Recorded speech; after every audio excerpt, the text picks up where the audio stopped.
अस्सलाम वालेकुम स्टूडेंट्स। आज का जो लेक्चर हम पढ़ेंगे वो है क्लास 10 का आर्टिकल है पहले चैप्टर का रिपल्स टैंक। बेटा देखिए, जो आपको ये नाम रिपल्स टैंक नजर आ रहा है, अगर आप इसका पहला वर्ड देखें आपके पास क्या है, रिपल्स। रिपल्स का मतलब क्या होता है? ये बेसिकली इंडिकेट कर रहा है हमें वाइब्रेशन के बारे में। और रिपल्स की वाइब्रेशन का मतलब क्या है कि वेव्स की वाइब्रेशन। और चूंकि रिपल्स टैंक है तो इसका मतलब ये हुआ कि एक ऐसा डिवाइस जिसको हम यूज करते हैं किसके लिए, रिपल्स को प्रोड्यूस करने के लिए, that is to produce water waves. और दूसरा काम हम इससे क्या लेते हैं कि इससे हम प्रॉपर्टीज ऑफ वेव को पढ़ते हैं।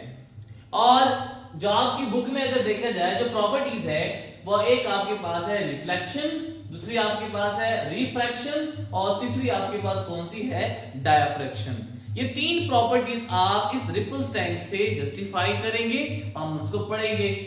तो पहले अगर आप रिपल्स टैंक की कंस्ट्रक्शन जरा देखें तो सबसे पहले बेटा आपके पास ये एक रेक्टेंगुलर ट्रे है। रेक्टेंगुलर ट्रे में आपने वाटर को क्या किया हुआ है, फिल किया हुआ है। और ये जो रेक्टेंगुलर ट्रे है ये half metre above the surface पड़ी हुई है। ठीक है, पहला क्या आपके पास यहाँ पे क्या है कि जो रेक्टेंगुलर ट्रे आपके पास यहाँ पे हमने रखी हुई है, तो ये रेक्टेंगुलर ट्रे आपकी बनी किस चीज से हुई है, ये बनी है आपकी ग्लास से। और इसमें हमने क्या रखा हुआ है, वाटर को रखा हुआ है।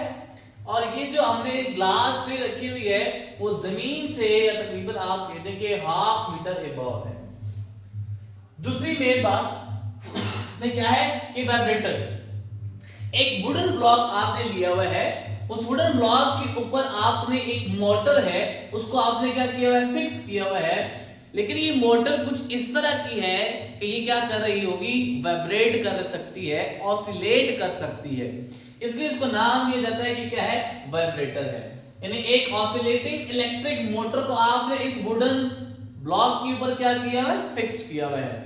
और इसको इस तरह फिक्स किया हुआ है कि इसका जो लेट्स से ये आपके पास ग्लास प्लेट ट्रे है और इसके आपने वाटर है, तो इस मोटर का जो निचली सरफेस है वो जस्ट टच कर रही है कि इसको वाटर की सरफेस को टच कर रही है।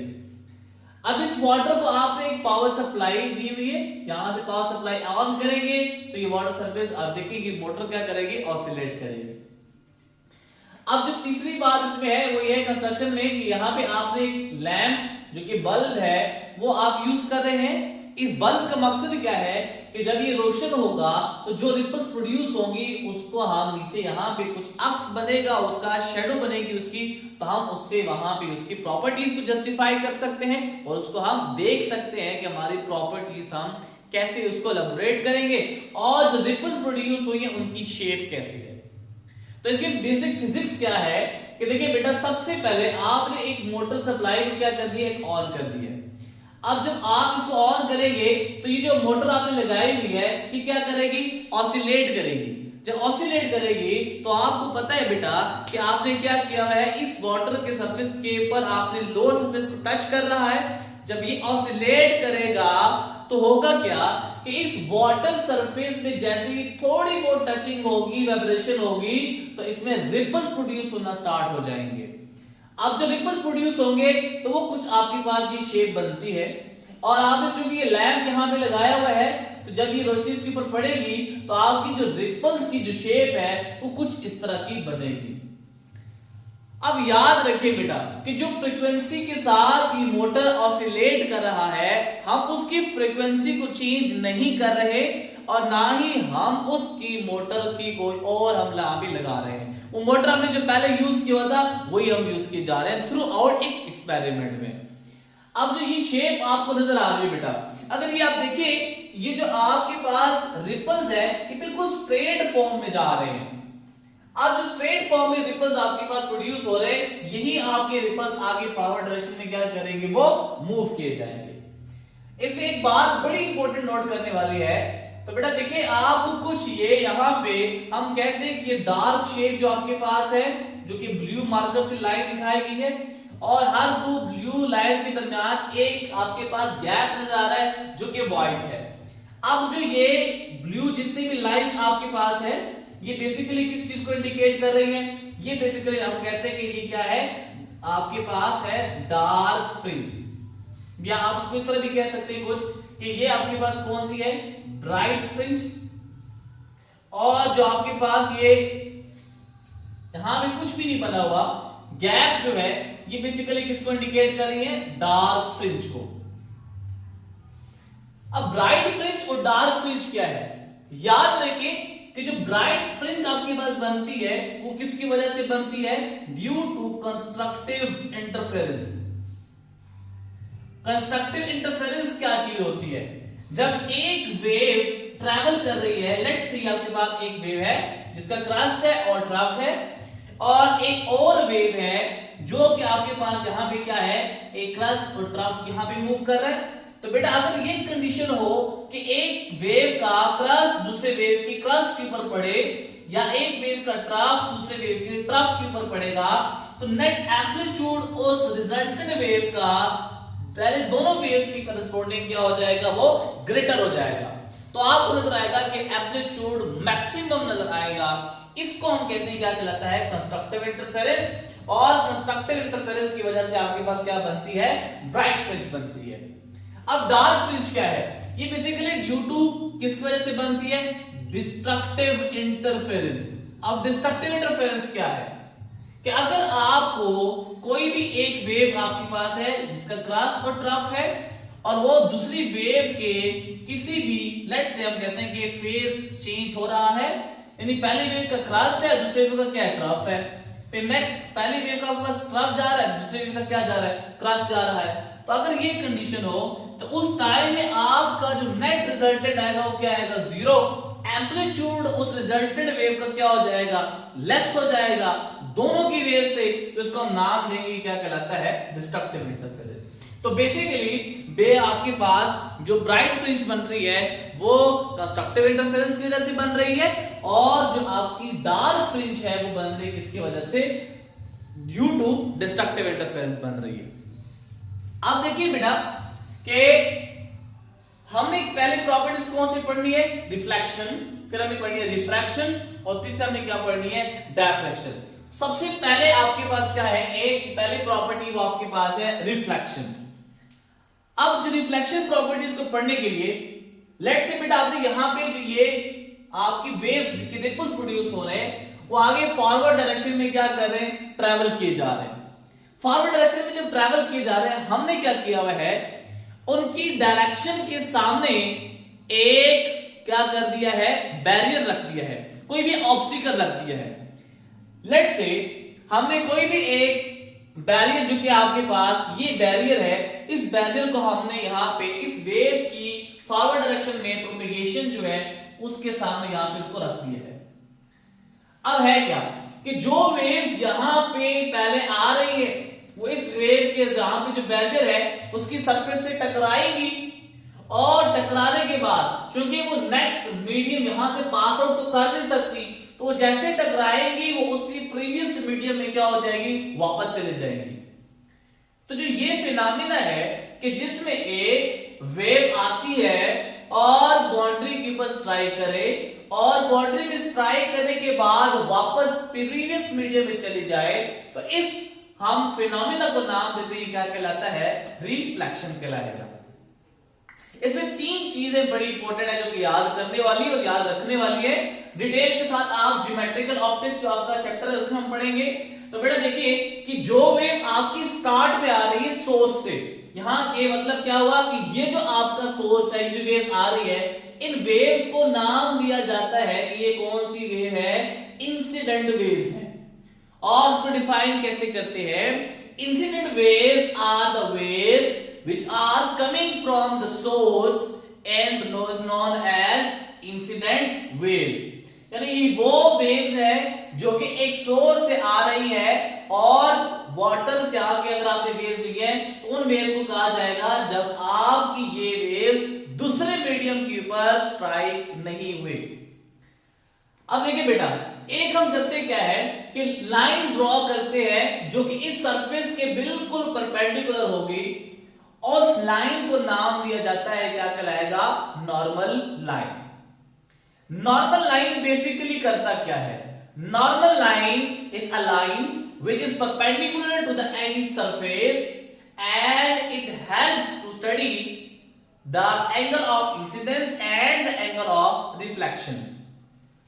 अब बेटा यहां पे नॉर्मल लाइन को ड्रॉ करने का मकसद क्या है कि आपको पता चले कि जो वेव आ रही है सोर्स से वो मीडियम के ऊपर जिस एंगल से स्ट्राइक करेगी वो एंगल कितना बना रही है और जिस एंगल से वो वापस जा रही है वो कितना होगा। अब बेटा देखिए कि अगर कोई भी वेव किसी भी पॉइंट के ऊपर यानी लेट्स से इस पॉइंट के ऊपर वो क्या कर रही है, स्ट्राइक कर रही है, तो अगर इस पॉइंट के ऊपर वो स्ट्राइक कर रही है तो इसको पॉइंट को नाम देंगे हम कि ये पॉइंट क्या कहलाता है, पॉइंट ऑफ इंसिडेंस। एक ऐसा पॉइंट जिसके ऊपर आपकी एक इंसिडेंट वेव स्ट्राइक करे तो उस पॉइंट को नाम दिया जाता है पॉइंट ऑफ इंसिडेंस। अब अगर देखिए बेटा कि ये जो वेव है वो इस नॉर्मल लाइन के साथ कोई ना कोई एंगल बना रही होगी। अब वो एंगल जो कि नॉर्मल लाइन के साथ कोई भी इंसिडेंट वेव बनाए तो उसको नाम दिया जाता है, क्या कहलाता है, एंगल ऑफ इंसिडेंस, और इसको हम डिनोट करते हैं किससे, स्मॉल आई से।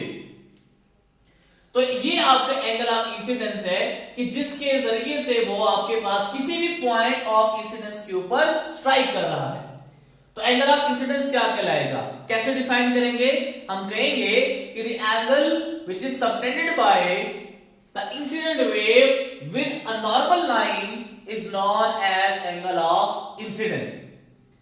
इसी तरह बेटा अगर आप देखें कि ये जो आपके पास वेव स्ट्राइक कर रही है पहले उस पॉइंट के ऊपर स्ट्राइक करने के बाद रिफ्लेक्ट बैक हो गई प्रीवियस मीडियम में, तो हम नाम देंगे कि ये जो रे आपके पास है या वेव्स है, इन वेव्स को नाम दिया जाता है, ये कौन सी है, reflected wave.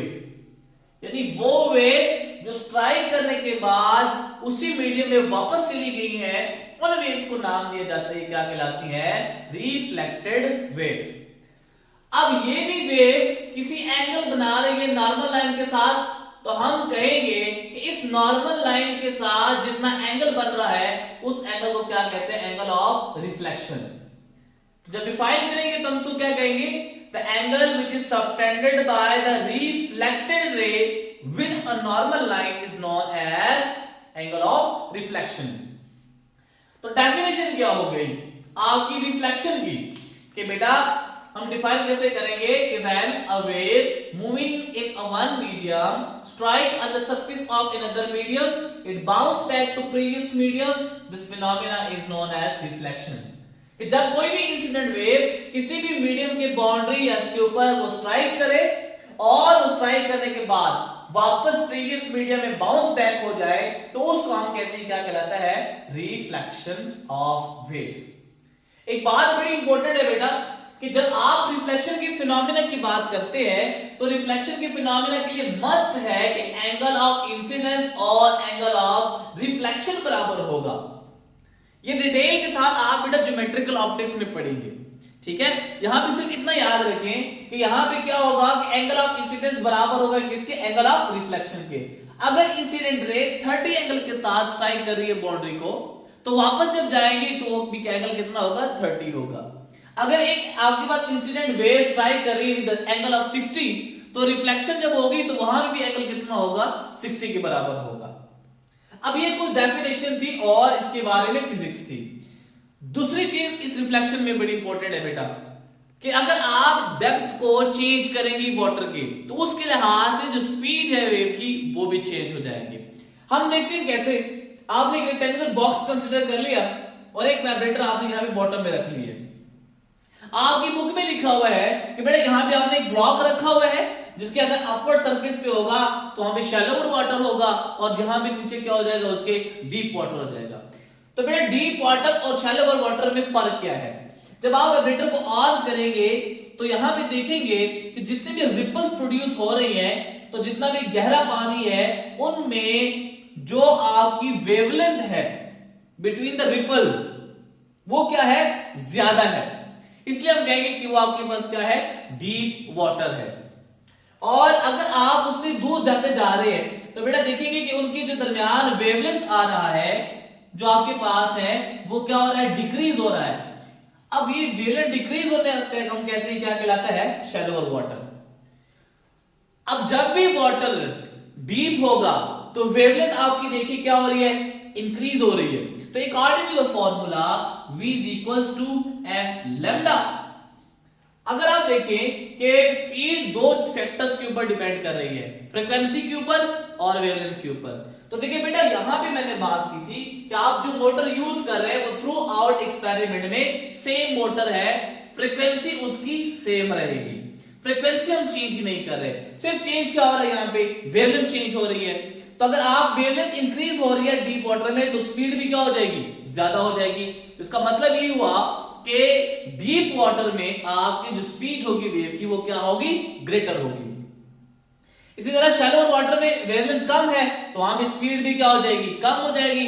According to the formula v is equals to f lambda, so v is directly proportional to lambda। lambda decrease हो रहा है, स्पीड भी डिक्रीज होगी। शैलो वाटर में, डीप वाटर में वेवलेंथ इंक्रीज हो रहा है, स्पीड भी क्या हो जाएगी, वो ज्यादा हो जाएगी। नेक्स्ट आपके पास है रिफ्रैक्शन ऑफ वेव।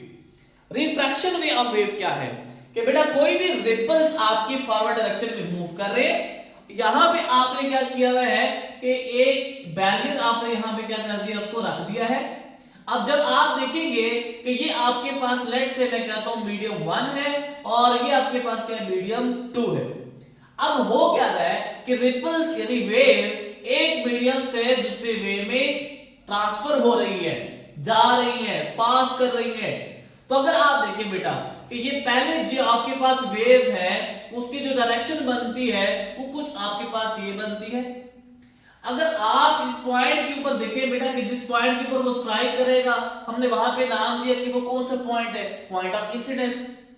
इसका मतलब ये है कि जब इस पॉइंट की वो स्ट्राइक करे तो देखिए वो अपनी डायरेक्शन को क्या कर रहा है, चेंज किया जा रहा है। इस तरह इस पॉइंट के ऊपर ये रिपल्स आपकी डायरेक्शन को क्या कर रही है, चेंज कर रही है। इस तरह इस पॉइंट के ऊपर जो आपकी थर्ड वेव है वो अपनी डायरेक्शन क्या कर रही है, चेंज कर रही है। इस तरह यहाँ पे जो लास्ट आपकी वेव है फोर्थ वन, वो भी डायरेक्शन क्या कर रही है, चेंज कर रही है।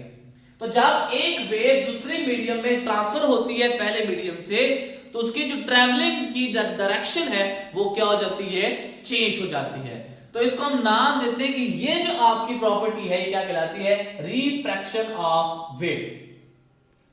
डिफाइन कैसे करेंगे कि when a wave enters from one medium to another medium it changes its direction, so this phenomena is known as refraction of wave। अब बेटा जिस पॉइंट के ऊपर वो स्ट्राइक करे तो उसका हमने नाम दिया था ये पॉइंट ऑफ इंसिडेंस है, और जिस एंगल के साथ वो स्ट्राइक करेगी तो उसको हमने नाम दिया था ये कौन सा है, एंगल ऑफ इंसिडेंस। और जिस एंगल के साथ वो दूसरे मीडियम में ट्रांसफर होकर डायरेक्शन चेंज करेगा उसको हम नाम देंगे कि ये आपके पास एंगल कौन सा, एंगल ऑफ रिफ्रैक्शन। और जो वेव होगी उस वेव को हम नाम देंगे कि ये वेव क्या कहलाती है, रिफ्रैक्टेड रे या रिफ्रैक्टेड वेव।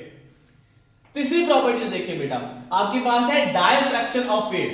लेट्स से आपकी जो रिपल्स है वो फॉरवर्ड डायरेक्शन में क्या कर रही है, वो ट्रैवल की जा रही है। आपने कोई भी एक ऑब्स्टिकल रख दिया यहां पे, और लेकिन उस ऑब्स्टिकल में क्या है, एक छोटा सा स्मॉल सा आपने होल या पोर बनाया हुआ है, यानी स्मॉल साइज का आपने होल रख दिया यहां पे, स्लिट कर रहे हम सिर्फ कहते हैं। जब आपकी ये वेव स्लिट से पास करेगी तो वो अपनी डायरेक्शन की देखेगी बेटा कि पहले ये स्ट्रेट है, अब वो दोबारा अगर आप देखिए तो ये क्या बन रही है, रिपल्स बन रही है लेकिन in the form of circular shape के। ये प्लेन वेव फ्रंट बन रहा है, यहां पे सर्कुलर वेव फ्रंट बन रहे हैं। तो अगर ये फिनोमेना हो कि अगर आपकी वेव एक स्लिट से पास करने के बाद या एजेस के अकॉर्डिंग बेंडिंग स्टार्ट कर दे या फिर आप क्या कर दे उसकी स्प्रेडिंग स्टार्ट कर दे, तो उसको हम नाम देते हैं क्या कहलाता है, डायफ्रैक्शन ऑफ वेव्स। डिफाइन कैसे करेंगे, स्प्रेडिंग और bending of waves around edges is known as diffraction of wave. एक बात बड़ी इंपॉर्टेंट बेटा इस प्रॉपर्टी में, ये जो आपके जो स्लिट सेपरेशन है, जो स्लिट की विड्थ है, जितना स्मॉल आपके पास होगा उतना ही आपके पास यहां पे डायफ्रैक्शन का फिनोमेना भी क्या होगा, प्रोमिनेंट होगा। और डायफ्रैक्शन के लिए कंडीशन क्या है कि जो वेव की वेवलेंथ है वो बराबर होने चाहिए, नियरली इक्वल्स टू होनी चाहिए किसके, स्लिट की सेपरेशन के बारे में। ठीक है, तो ये कुछ बातें थी आपके पास रिपल्स टाइम के बारे में। फिर हमने उसकी डायग्राम पढ़ी, हमने उसकी फिजिक्स पढ़ी कि आपके पास थ्योरेटिकल हम कैसे करेंगे, फिर उसकी प्रोडक्शन पढ़ी कि वेव्स की प्रोडक्शन कैसे होगी, फिर हमने उसकी प्रॉपर्टीज पढ़ी जो कि आपके पास क्या है, रिफ्लेक्शन, रिफ्रैक्शन और डायफ्रैक्शन। उम्मीद है बेटा आपको ये समझ आया होगा। कोई भी क्वेश्चन हो तो आप बेटा पूछ सकते हैं। आपका ये जो पहला चैप्टर है वो आपके पास क्या हो गया है, खत्म हो गया है। नेक्स्ट लेक्चर में हम आपका सेकंड चैप्टर स्टार्ट करेंगे। तो नेक्स्ट लेक्चर की तब तक के लिए फिर अल्लाह हाफिज।